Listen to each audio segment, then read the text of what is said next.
Okay, final reflection. I can't believe it's here. This semester has flown by, but I can honestly say that this class, EDM 310, has changed the way I view teaching. I've always viewed teaching in the way that I was taught, which, when you look back on it, is very boring. But now, after learning all the tools and techniques that are available, I'm happy to say that I can make my classroom a more interesting place, and I can involve everyone in all the different learning styles, and nobody gets left out, or that's what I'm hoping for. I have learned how to do so many different things. One thing I wish we had used more of was Google Earth, because I see that as something, as a history teacher and a geography teacher, that I will be able to use on a regular basis in my classroom. But we really haven't used it in here. But I plan to work and play with it and figure out how it works and the different ways I can incorporate it into my lesson plans. One of the biggest things that I have learned and I like is blogs.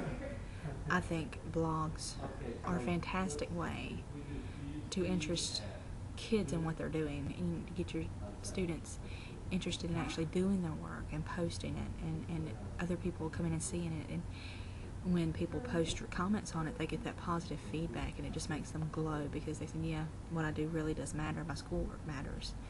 I also see blogs as, having a class blog for each one of my classes, which will be like my hub, where parents can come and see what's going on, and students can come and we can have discussions on the blog. Nobody is ever left out. They'll know what everything is, when everything's due, and they can't say, well, I forgot, because it's right there. And parents have a way to go and check just to see what's going on in the classroom. And I also want to have student blogs under each one of these that they post their projects to and have discussions on, that is like a portfolio for them that they can use and go back and say, this is where I was at the beginning of the year, and this is what I've learned through the year. So that is something I really, really am pushing to learn how to do, and set up and look at different ways that they can be used. So I'll have that in a game plan ready for when I have my own classroom. I also want to make use of podcasts, because there will be students who have difficulties learning by just sitting through a lecture, who can't really take notes, or who get sick and can't be in class. So if I can record the lectures in the class activities and post it, have a podcast, then they can have it right there. They can always go back and hear exactly what I said, and the class discussion and the different views that were brought up. And I think that'll be a great thing for all students and for all teachers to use. Let's see. What I didn't like about the class, well, the biggest thing I didn't like at first was the group work. My first project in groups did not turn out quite the way I was hoping, but after that I was in a new group and we worked well together, and I was able to say, it wasn't so bad. I'm one of those who likes to work alone, but if you have good people who are willing to work, it's not so bad. So it turned out being all right, and a good introduction into collaboration with other people. No grades. That was hard for me. It's still hard for me, because I've always gotten grades, and that's how you know how you're doing. That's always been your scale of whether or not you're doing it right or not. So that was the hardest thing for me, was knowing whether or not I was doing it right. I'm hoping I've done everything right, because I haven't been told otherwise. I hope to get a pretty good grade out of it, or a decent grade anyway. But that was a hard thing for me, and I know it is for others. And it was just hard. When I first started the class, I had no idea that you could use blogs. I didn't even know what a blog was, Twitter, all these other things. I didn't know how to use them. But since being in this class, I've realized how beneficial all these different tools are to teachers.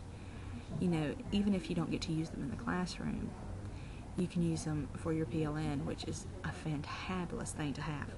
I love my PLN. If I have a question, I can just put it out there on Twitter, and I get answers from all these people from all over the place who I've never actually met, but who are are out there looking, and they'll give me answers or give me websites.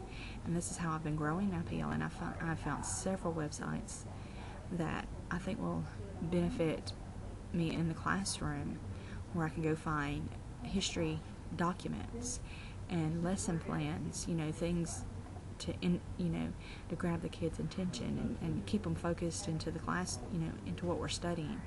So that has been really great, learning how to use all these techniques to benefit myself, to make me a better teacher when the time comes, and how to make my class a place where the students want to come. And if I can inspire them the want to learn and teach them how to learn, then they can carry that over into other classes where they can want to learn how to do other things, and they'll just grow and will help carry them through their lives as long as they have that want. And I think that would be the thing I like the most about this class, was I've learned ways that I can use with my students to teach them how to learn, so they can be lifelong learners. And that's my goal, is to not only teach history, which I'm passionate about, but to teach them how, no matter what the subject is or what they're doing, if they don't know, they can find out. If there's something they want to know, they can go and find out on their own, and teach them how to validate what they find to make sure it's accurate and true. So that is the best thing about EDM 310, and I have really enjoyed being in this class.